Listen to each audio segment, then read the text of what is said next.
오늘은 다시 하나님의 은혜를 회복하라, 다시 하나님의 은혜를 회복하라라는 제목으로 말씀을 나누겠습니다.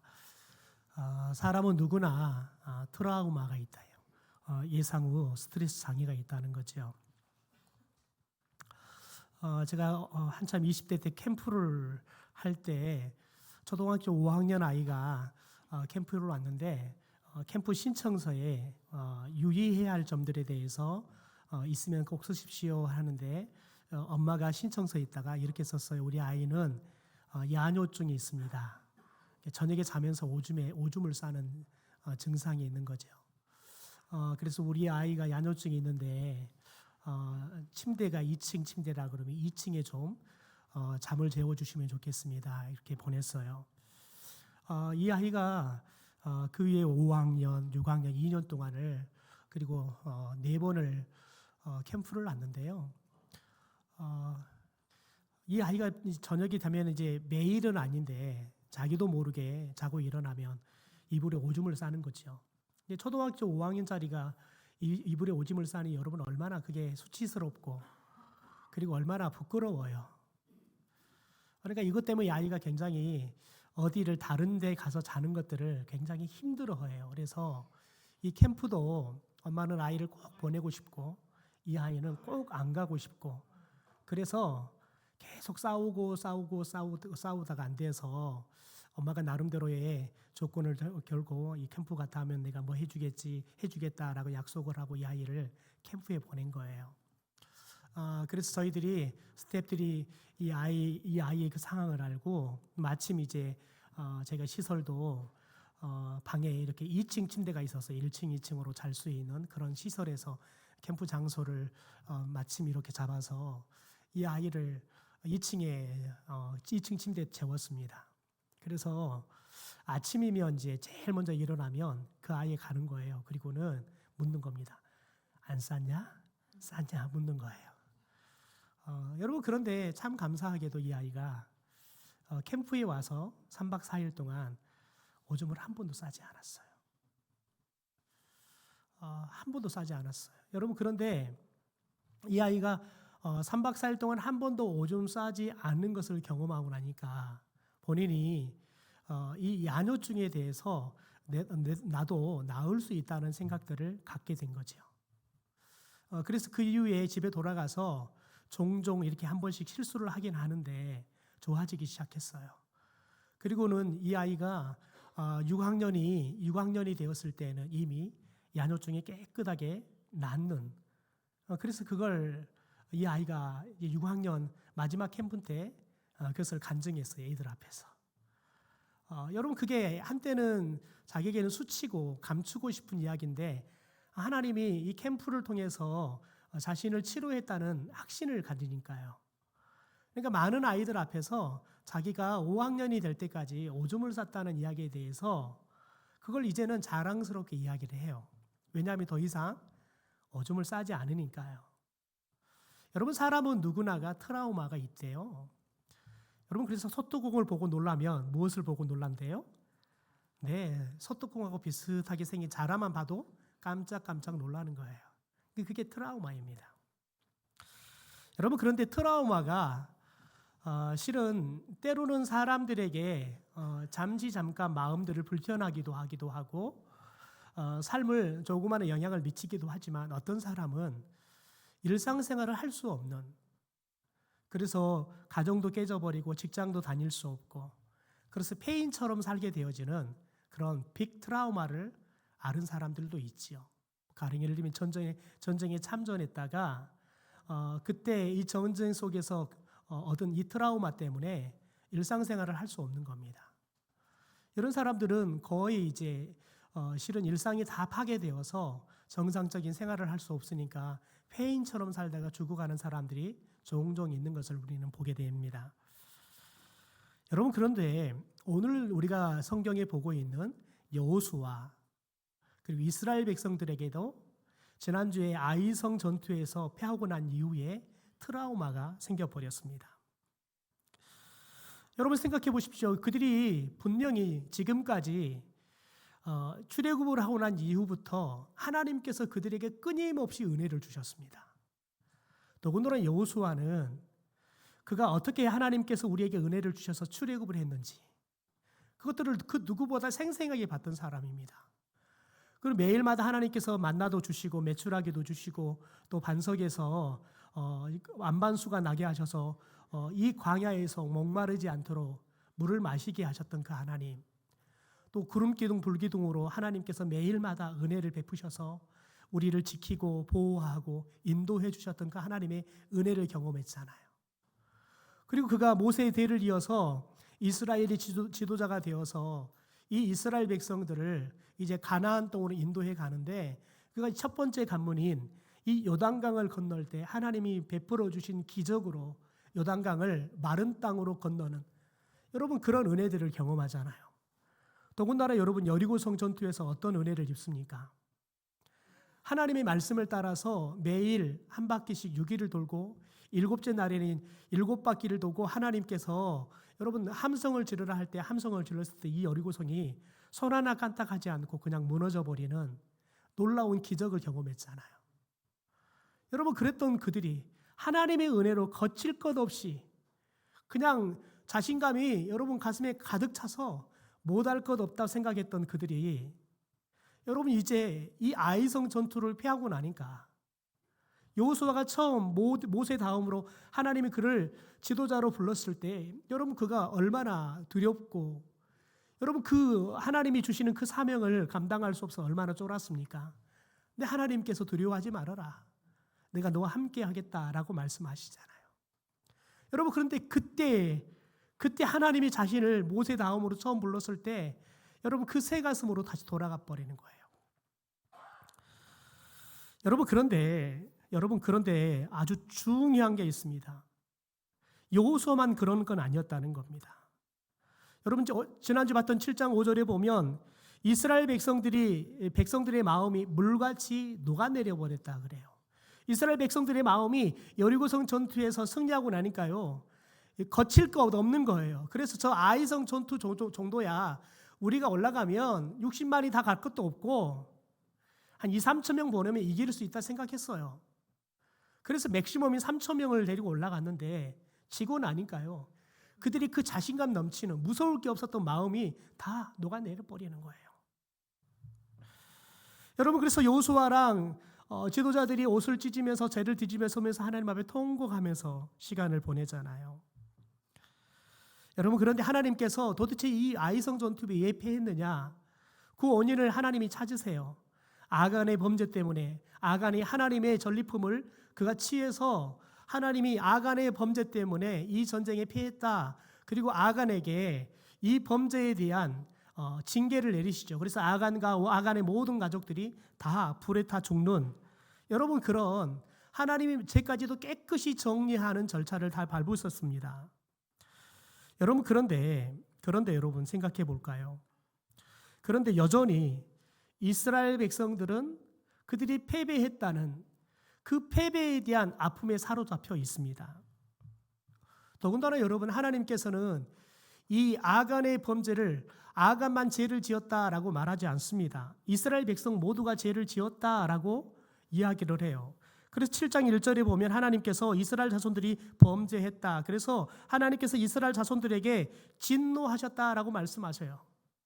하나님께서는 분명히 정말 드러나게 지은 사람은 아간이다라는 것을, 아간의 죄 때문에 내가 이 아이성 전투에 패하겠다라고 하나님께서 정확하게 이 아이성 전투의 원인을 분석하고 이 죄를 깨끗하게 제거하는 일을 하지만, 여러분 중요한 것은 아간만이 죄를 지은 건 아니라는 거예요. 여러분 아간이 마음에 하나님보다 여러분 물질을 더 사랑했던 마음, 그래서 하나님보다 물질 그런 재물들이 더 크게 자리 잡아서 그가 영적인 간음을 하는, 그러니까 우상 숭배를 하는 죄를 범했는데 이스라엘 백성들도 다르지 않았다는 거예요. 똑같이 아간처럼 여러분 그냥 전리품을 본 순간 그들도 이 전리품을 갖고 싶은 마음이 그들 안에 있었다는 거예요. 하나님보다 여러분 그 전리품을 얻고 싶은 마음이 더 컸다는 거예요. 그래서 하나님께서는 아간은 마음에 품었던 그 죄를 직접 실행에 옮길 뿐이지만, 그래서 하나님 앞에 드러나는 죄를 지었을 뿐이지만, 이스라엘 백성들도 똑같이 그들 속에 계시는 하나님이 아니라 그들 눈에 보이는 전리품이 하나님보다 더 크게 보이고, 여러분, 하나님 말씀보다는 그 전리품을 갖고 싶은 마음이 이스라엘 백성들 안에도 자리 잡았다는 거예요.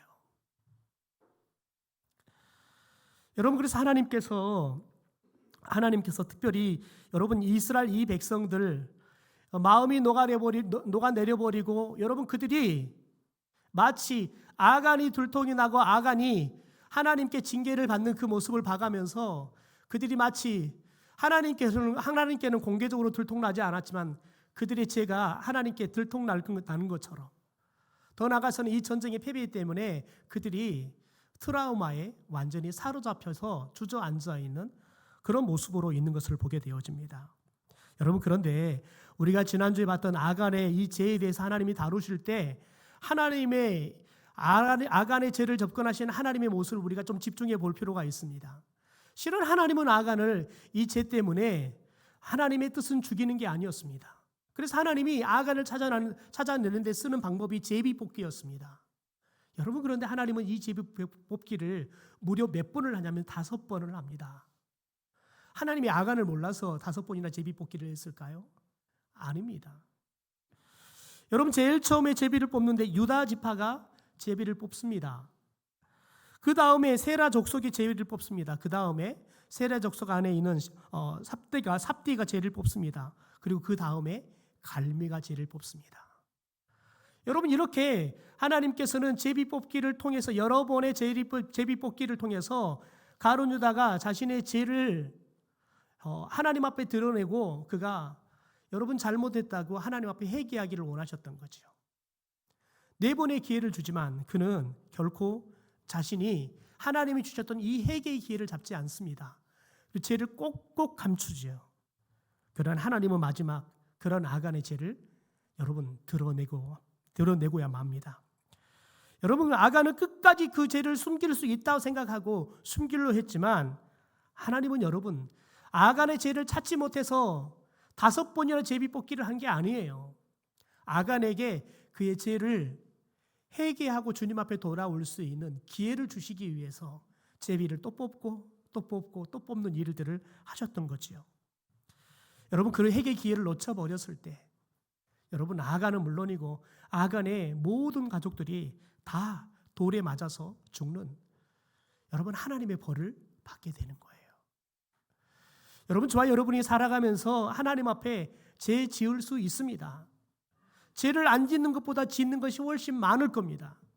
그러나 여러분, 우리가 아직 살아있다는 것은 하나님께서 우리에게 아직 회개할 기회를 주시고 계시다는 메시지인 줄 믿습니다. 그러므로 여러분, 저와 여러분이 매일마다 하나님 앞에서, 여러분, 욥처럼 내가 하나님 앞에 죄 짓지 않았을까라는 것들을 돌아봐야 돼요.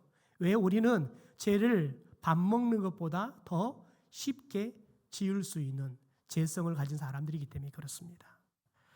그래서 하나님 앞에 조그마한 죄든 큰 죄든 대수롭게 생각하지 말고 하나님 앞에 크게 생각하고 바르게 회개할 수 있는 저와 여러분이 되기를 주님의 이름으로 축원합니다. 문제는 그 다음입니다. 하나님의 패전의 원인을 찾아내시고 징계까지 다 하셨지만 여호수아는 여전히 주저앉아 있습니다. 그래서 하나님께서 1절에 여호수아에게 이렇게 말씀하십니다. 여호와께서 여호수아에게 이르시되 두려워하지 말라, 놀라지 말라, 군사를 다 거느리고 일어나 아이로 올라가라. 여러분, 아이성 전투의 패배에 대한 트라우마 때문에 여호수아의 마음에 두려움이 찾아왔습니다. 여러분, 여호수아의 가슴은 놀란 가슴이 돼버렸어요. 그래서 여러분 주저앉아 있는 거예요. 여러분, 그런데 하나님께서는 뭐라고 말합니까? 그 트라우마에 더 이상 놀라지도 말고 더 이상 두려워하지도 말고 일어나라 라고 말합니다. 여기서 일어나라는 말이 아람어로 쿰입니다. 쿰. 예수님께서 여러분 한 소녀를 여러분 치료할 때 달리다굽이라고 말하잖아요. 달리다굽. 여기서 말하는 달리다굽인데 달리다굽입니다. 소녀여 일어나라 라고 말하는 거죠. 쿰 하는 겁니다. 여러분, 여기서 하나님께서 지금 주저앉아 있는 여호수아에게 쿰 하는 겁니다. 일어나라 라고 말하는 겁니다.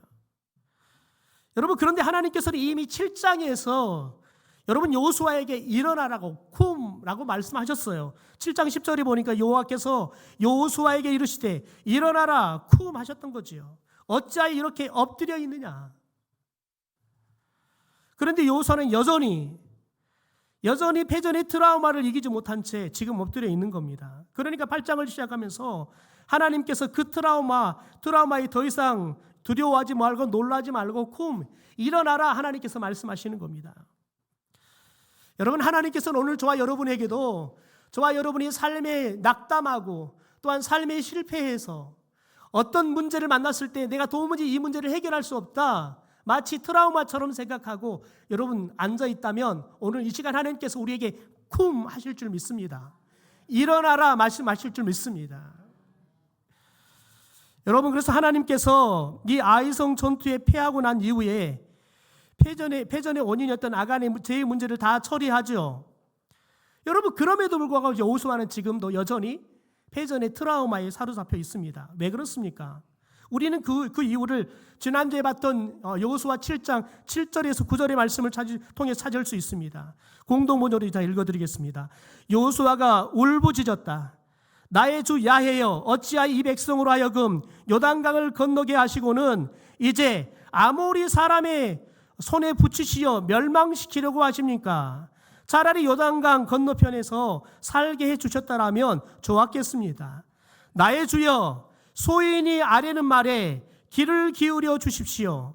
그러나 이스라엘 원수들에게 등을 보인 이 마당에 제가 무슨 말을 할 수 있겠습니까? 가나안 사람들뿐 아니라 이 땅에 사는 모든 사람이 이 소식을 들으면 우리를 포위하고 공격할 것입니다. 주여 어떻게 당신의 위대하신 이름을 살리시렵니까? 말씀을 그대로 더 보세요. 여러분, 이렇게 말합니다. 여러분, 이 트라우마에 여러분 지금 여호수아가 사로잡혀 있으니까 뭐라고 말하냐면 하나님께 아니 왜 요단강을 건너게 하시고는 이제 이 아모리 사람의 손에 우리가 죽도록 멸망하도록 이렇게 붙여버리십니까? 여러분, 그러니까 지금 이 아이성 전투의 패배를 통해서 그걸 묵상하다 보니까 여러분 여호수아의 마음에 이걸 통해서 하나님의 가짜 메시지를 받는 거예요. 하나님이 우리를 요단강 건너게 하셔서 이 아모리 사람 손에다가 맡겨서 우리를 죽여버리는구나 라고 생각하는 거예요. 여러분, 그런데 그나마 또 여호수아가 믿음이 좀 회복할 기미가 보입니다. 나의 주여 소인이 아뢰는 말에 귀를 기울여 주십시오. 여러분, 그런데 그 다음 뭐라고 말합니까? 그러나 이스라엘이 온수에게 등을 보인 이 마당에 제가 무슨 말을 할 수 있겠습니까? 하나님 앞에 제가 기도할 거예요. 하나님 저희 기도 좀 들어주세요. 그렇게 말해놓고 뭐라고 말하냐면 아이고 내가 아이성 이 전투에 패해가지고 도망가더라고 저 사람들에게 겁쟁이처럼 등을 보이고 도망가서 이제는 저들이 우리 이야기만 들으면 겁을 먹었는데 이제는 저 사람들이 겁먹는 게 아니라 이제 우리가 겁을 먹어서 도저히 이길 수 없을 건데 내가 기도해서 뭐 하겠습니까? 이 말이에요. 여러분, 그러면서 마지막 기도는 주여 어떻게 당신의 위대하신 이름을 살리시렵니까? 하나님을 비웃듯이 지금 하나님의 그 위대한 이름이 사람들에게 지금 이 사람들에게 다 웃음거리가 돼버렸는데 하나님 도대체 어떻게 당신의 그 이름을 다시 회복시키려고 그러십니까? 비웃듯이 이야기를 하는 겁니다. 여러분, 지금 여호수아는 오직 무엇만을 묵상하고 있냐면 아이성 전투에 패한 것만을 묵상하고 있는 겁니다. 여러분, 그리고 일어나지도 않을 일을 미리 예측해요. 그리고는 걱정하는 겁니다. 그리고는 포기해버리는 거지요. 여러분, 우리는 살다 보면 때로는 정서적으로, 때로는 정신적으로, 때로는 영적으로 충격을 받을 수 있습니다. 여러분, 사람은 그런데 어떤 충격을 받더라도 회복력이 좋아야 돼요. 여러분, 근데 이 회복력은 길러지는 거예요. 유전적으로 받는 것도 있지만 많은 경우는 여러분 우리들이 길러지는 거예요. 회복력이 잘 길러지면 여러분 그러면 충격을 받아도 쉽게 충격으로부터 회복할 수 있어요. 여러분, 그런데 이 회복력을 기르지 않으면 어떤 일들이 일어나냐면, 특별히 여러분, 이런 회복을 방해하는 우리에게 굉장히 중요한 것이 있는데, 그게 뭐냐면 꼭 예측하거나 추측한다는 겁니다. 여러분, 누군가가 누군가에게 카톡을 보냈어요. 근데 답이 없는 거예요. 그러면은 별의별 생각을 다 하는 거예요.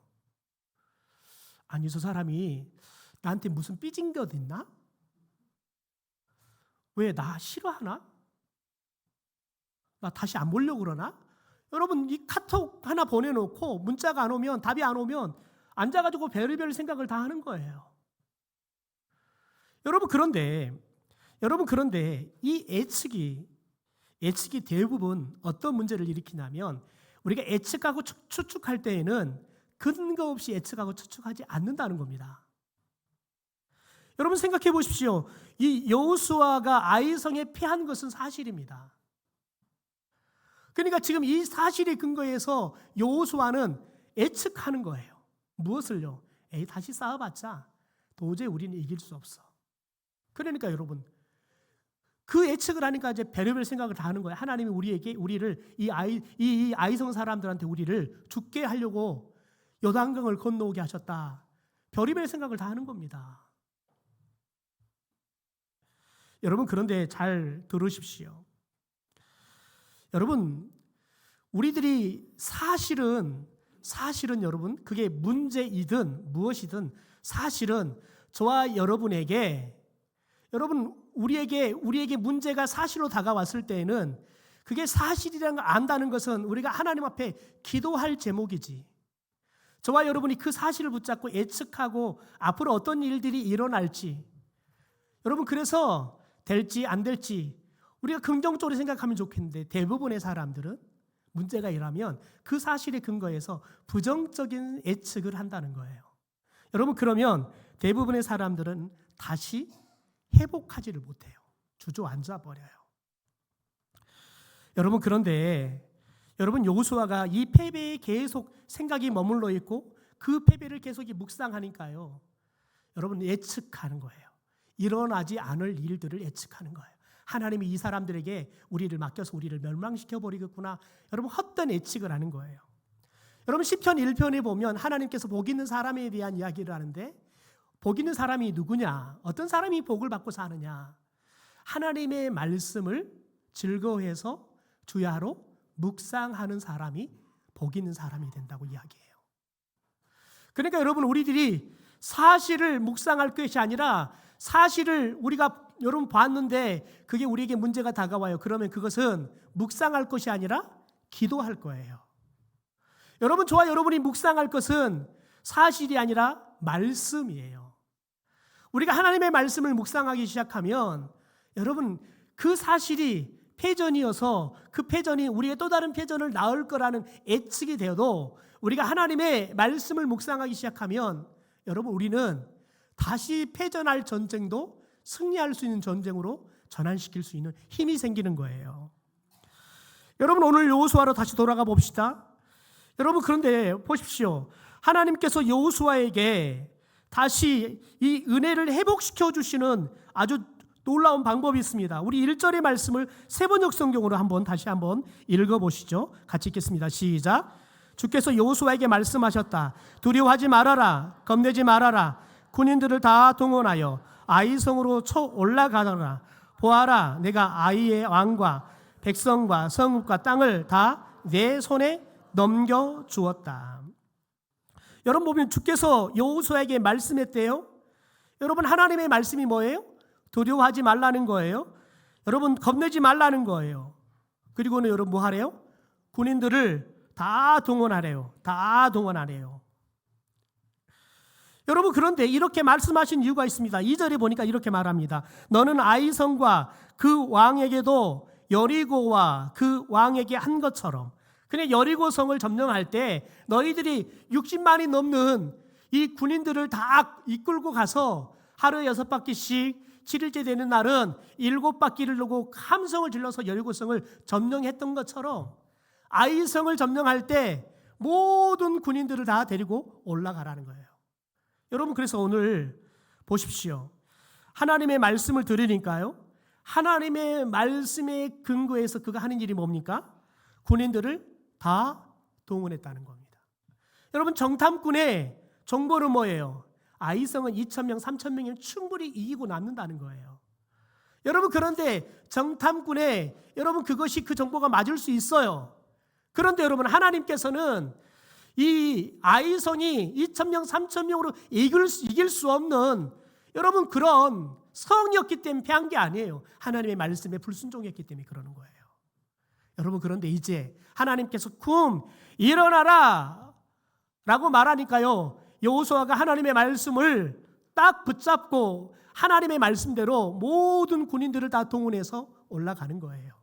여러분, 그런데 하나님께서 말씀을 주시는데요, 그냥 하나님께서는 대책 없이 일어나 가라 말하지 않습니다. 하나님께서 승리할 수 있는 전략을 짜게 하십니다. 여러분, 하나님께서 3만 명은 이 아이성이 좀 멀리 떨어지게 매복시켜라. 그리고 나머지 57만이 넘는 군인들을 다 데리고 올라가라. 그리고 싸운 척 하다가 다시 주랭랑 쳐서 도망가는 척 너희들이 도망하라. 여러분, 그러면 아이성의 군인들은 이미 한번 이겼잖아요. 그러니까 저들이 또 겁을 먹고 도망가구나 생각하니까 이번에는 우리 한 놈도 살려주지 말고 다 죽이자. 그러니까 모두가 한꺼번에 다 죽이기 위해서 우르르 다 성을 비우고 쫓아가는 겁니다. 다 이제 자기들이 이겼다고 쫓아가서 잡기만 하면 다 죽일 수 있다고 생각하고 다 아이성은 여러분 걱정도 없이 다 군인들이 다 지금 도망가는 이스라엘 백성들을 잡으러 가는 겁니다. 여러분, 이스라엘 백성이 도망가는 겁니까? 아니에요. 도망가는 게 아니라 하나님의 말씀에 순종해서 하나님의 작전대로 작전을 펼치고 있는 거예요. 여러분, 첫 전쟁에서는 이스라엘 백성들이 패해서 도망가는 거예요. 그런데 모습은 똑같아요. 그러나 하나님의 말씀에 순종해서 도망가잖아요. 그건 패하는 게 아니에요. 승리를 위한 하나님의 작전일 뿐이라고요. 여러분이니까 아이성 군대가 다 막 가는 거예요. 그러니 아이성이 텅텅 비어버리는 거예요. 3만 명의 매복한 군인이 하나님의 말씀대로 여러분 비어있는 아이성을 들어가서 그냥 여러분 코에 손도 안 대고요, 코를 푸는 거예요. 승리해버리는 거예요. 여러분 보십시오. 이 아이성 전투의 1차전과 2차전의 모습이 너무 비슷해요. 너무 비슷하다고요. 1차 때도 이스라엘 백성이 다 도망갔어요. 2차 때도 도망갔어요. 여러분, 그런데 하나님의 말씀에 순종해서 하나님의 말씀을 붙잡고 말씀대로 도망가도 이겨요. 여러분, 그게 말씀이에요. 여러분, 우리가 하나님의 말씀을 붙잡기 시작하면, 여러분, 우리가 하나님의 말씀을 듣기 시작하면 하나님의 말씀이 우리를 일으켜 세울 줄 믿습니다. 여호수아가 7장에서도 하나님이 일어나라 말했지만 일어나지 못했어요. 그러나 8장에 다시 하나님께서 일어나라 말씀하니까요, 말씀을 듣고 들으니까요, 여호수아의 마음에 트라우마를 이길 수 있는 믿음이 생기는 거예요. 그리고 말씀을 딱 붙잡고요, 말씀을 따라요 도망가니까요, 이번에는요 지는 게 아니라요 승리하는 거예요. 여러분, 저와 여러분이 패한 것도 하나님 말씀에 순종하지 않아서이지만, 여러분, 우리가 승리할 수 있는 것도 하나님의 말씀에 순종하면 도망가도 승리하는 삶을 하나님께서 우리에게 주실 줄 믿습니다.